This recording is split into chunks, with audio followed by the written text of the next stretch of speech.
بسم اللہ الرحمن الرحیم۔ پچھلی کلپ میں بات یہ چل رہی تھی میرے استاد محترم امیر المجاہدین حضرت علامہ خادم حسین رضوی علیہ الرحمہ آپ سنت کا بہت زیادہ خیال فرماتے۔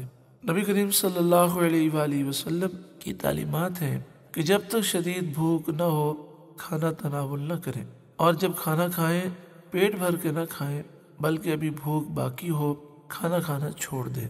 میرے استاد محترم اس پر بہت سختی سے عمل فرماتے۔ فارمی مرغی سے، آئس کریم سے، کولڈ ڈرنک سے اور ایسی تمام نقصان دہ چیزوں سے آپ پرہیز فرماتے، خاص طور پر فارمی مرغی جو انتہائی شدید نقصان دہ ہے، اور اس کی جو خاص وجہ استاد محترم فرماتے تھے بڑی گہری وجہ ہے، آپ اس سے پرہیز کرتے۔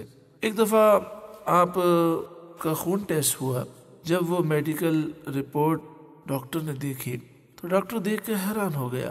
اس نے کہا کہ ایک میڈیکل تھیوری ہے کہ ایک انسان کا اچھا خون کیسا ہو سکتا ہے، لیکن میری پوری زندگی گزر گئی، میں نے اتنا صاف اور شفاف خون نہیں دیکھا، اتنی اچھی رپورٹ نہیں دیکھی۔ واقعی آپ کی یہ رپورٹ قابل رشک ہے۔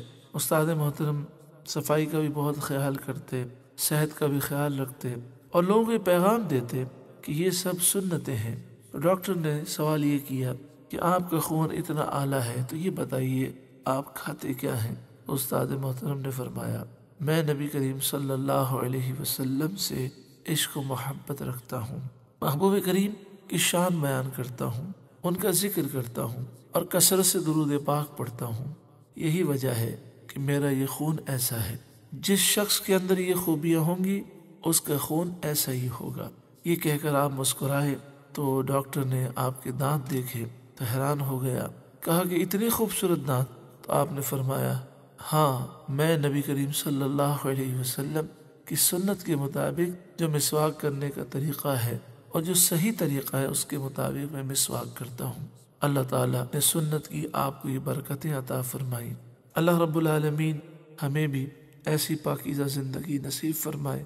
آخر میں امیر المجاہدین کا ایک فرمان سماعت فرمائے۔ آپ نے فرمایا، میں آنکھ جھپکنے کی دیر بھی اپنے آقا سے بے وفائی نہیں کر سکتا۔ سبحان اللہ۔ یعنی آپ نے فرمایا مجھے اپنے محبوب سے اتنا پیار ہے اور میں ایسا ان کا وفادار ہوں کہ ایک سیکنڈ کے لیے بھی محبوب کریم کی بے وفائی نہیں کر سکتا۔ اللہ ان کے درجات بلند فرمائے اور ہمیں بھی یہ جذبہ عطا فرمائے۔ آمین۔ صلی اللہ علیہ وآلہ وسلم۔